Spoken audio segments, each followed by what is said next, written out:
প্রসঙ্গে আসার আগে আপনার অনুমতি নিয়ে গতকাল কলকাতাতে সাংবাদিক বন্ধুদের উপরে যে ধরনের আক্রমণ হয়েছে এই বিষয়ে সবাইকে জানানো প্রয়োজন বলে আমার মনে হয়েছে। কারণ আমি নিজেও কাল এসএসকেএম হসপিটালে লেট ইভিনিং 8টার পরে প্রায় 8:30 হবে আমি আক্রান্ত এবং আহত সাংবাদিকদের সঙ্গে ব্যক্তিগতভাবে মিট করেছি। আপনারা জানেন যে ইউনাইটেড ককরোচ মার্চ ব্যানারে একটি আন্দোলনের ঘোষণা করা হয়েছিল। Cockroach party, self declare cockroach পার্টির সদস্য দেবদীপ্য গাঙ্গুলি বিভিন্ন বামপন্থী ও অতি বামপন্থী সংগঠনের পক্ষ থেকে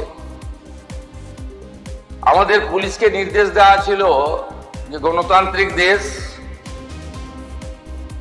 যে কেউ তার গণতান্ত্রিক মত এবং তার অধিকার তারা প্রতিষ্ঠিত করতে পারে, কিন্তু আইন শৃঙ্খলার অবনতি না ঘটিয়ে শান্তিপূর্ণভাবে। পুলিশের পক্ষ থেকে নজরদারি রাখা হয়েছিল, ব্যবস্থাও রাখা হয়েছিল। সরকারের পক্ষ থেকে স্পষ্ট নির্দেশ ছিল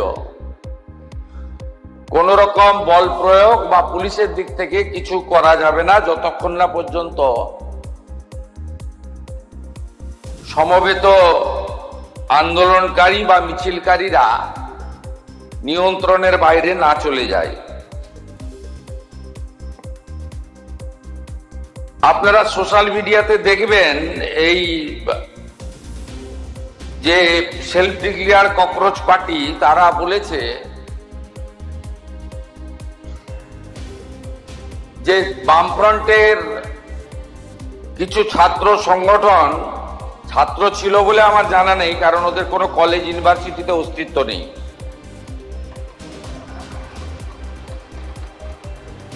তারা এই কর্মসূচিতে ঢুকে পড়ে।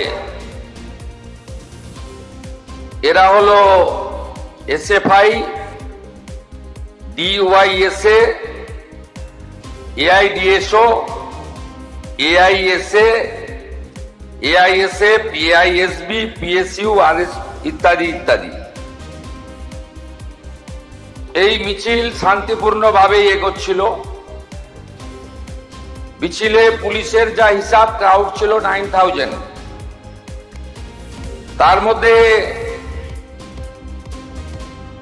কলকাতা এবং পার্শ্ববর্তী এলাকা থেকে ভোটে হারারা পিছন থেকে খিদিরপুর, মেটিয়াবুরুজ, রাজাবাজার, পার্ক সার্কাস, আকরা ফটক, বেলগাছিয়া, রাজারহাট, নিউ টাউন, বাগুইহাটি এবং ইত্যাদি ইত্যাদি সাপ্লাই করেছেন। পুলিশ পুরোটাই সংযত ছিল, টিভি মিডিয়া সবাই দেখেছে। পরবর্তীকালে যখন ডোরিনা ক্রসিং এ আসে, প্রথমে জুতো এবং বোতল দিয়ে শুরু করে, তারপরে টার্গেট করে সাংবাদিকদের, কারণ অনেক চেষ্টা করার পরেও পুলিশ ওদের পাতা ফাঁদে পা দেয়নি। আমাদের নির্দেশও তাই ছিল। ওরা চেয়েছিল পুলিশ লাঠি চালাক, গ্যাস ফাটাক, বল প্রয়োগ করুক এবং তারপরে নাটকটা একটু জোরদার চলুক, সে সুযোগ পুলিশ দেয়নি। আমি কলকাতা পুলিশকে এবং যারা ডিউটি দিচ্ছিলেন তাদেরকে ধন্যবাদ জানাই।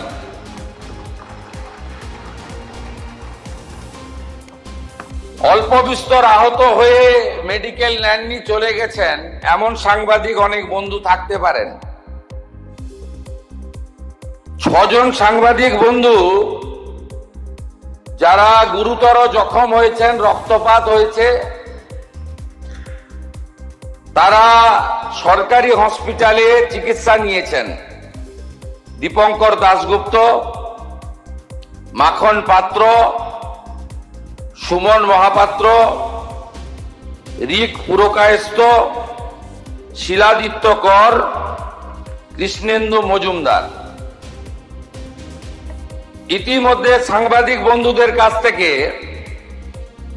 আমরা লিখিত অভিযোগ পেয়েছি। মোট 6টি মামলা রুজু করা হয়েছে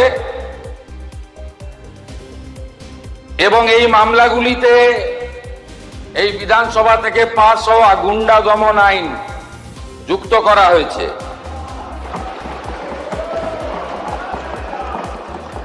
1 নম্বর রেফারেন্স কেস হেয়ার স্ট্রিট থানা, মামলা নম্বর 151, অভিযোগকারী রাহি হালদার।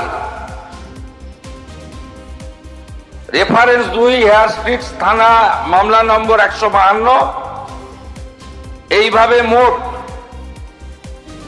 সুনির্দিষ্টভাবে 6টি মামলা দেওয়া হয়েছে।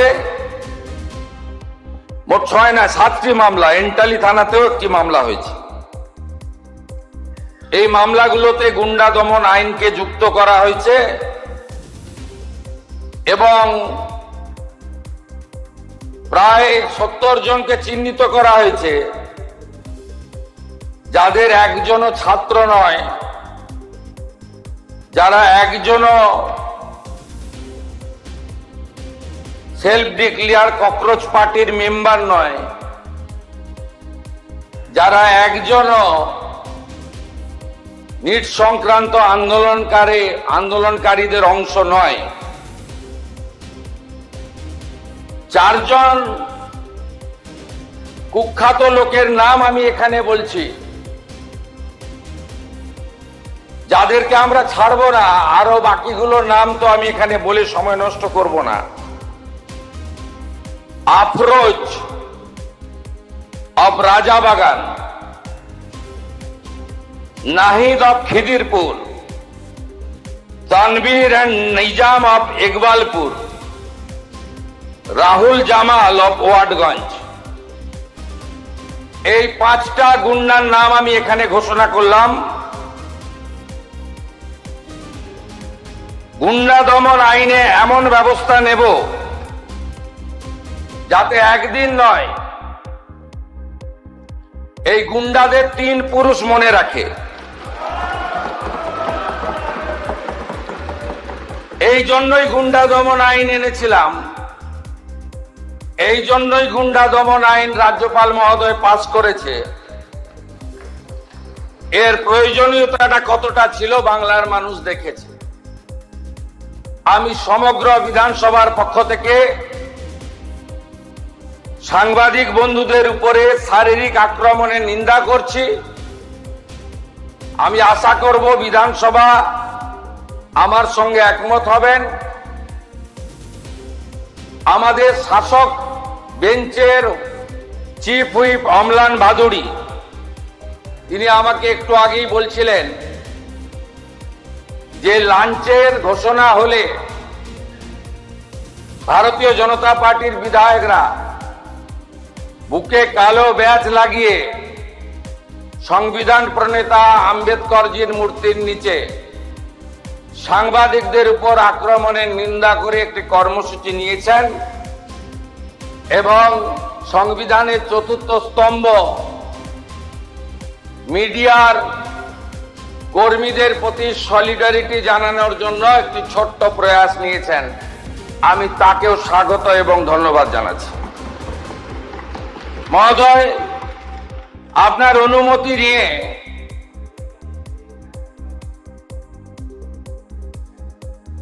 আমি বলার পরে